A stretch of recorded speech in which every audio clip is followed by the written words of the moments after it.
Hello everyone, my name is Hannah Khan. I am an internal medicine resident, and the topic of my presentation is blooming before its time, a generalized rash developing within days of starting sitagliptin.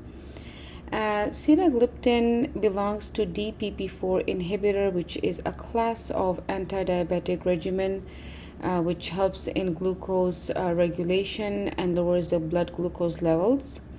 However, it is not the first line therapy in patients with diabetes, and it's used when patients are contraindicated to the first lines or patients with chronic kidney disease.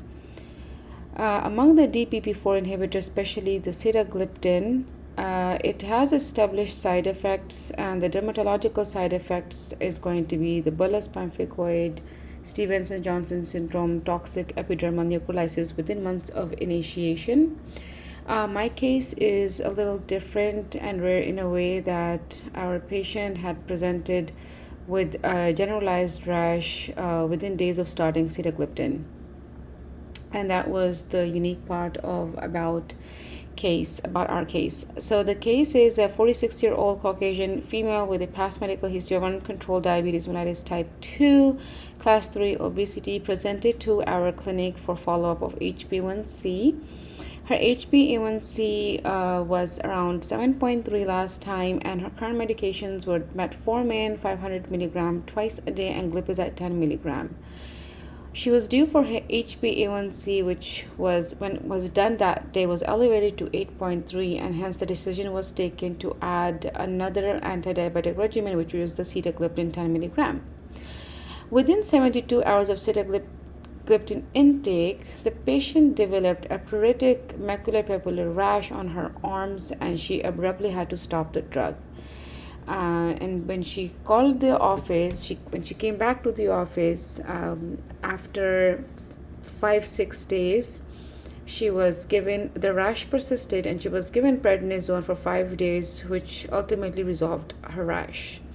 This was somewhere around the winter time, so we were trying to figure out what could have potentially caused the rash, but knowing the fact that sitagliptin is notorious for causing dermatological conditions, this could have been one of the cause.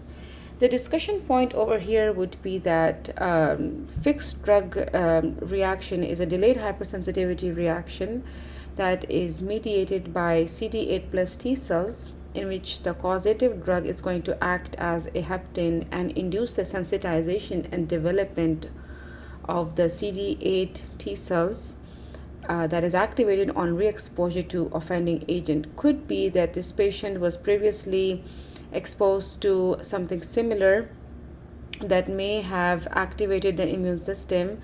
Nakatani in 2012 proposed that sitagliptin has a phenyl ring, a carbonyl group, and an absorption spectrum that increases its photosensitivity properties. However, the patient presented during winter, so it's unsure if her exposure to sunlight would have caused this eruption. Skin biopsy was not performed on this patient, which could have further validated this hypothesis. So the conclusion for this would be that patients, we would encourage the providers that before they initiate a sitagliptin for diabetes control, they should ask about the patient's past medical history of any allergy reactions, especially skin reactions, because sitagliptin can potentially produce a rash that was not harmful in our case, but it was only resolved when prednisone was prescribed for 5 days. But these things should be kept in mind before prescribing this medication.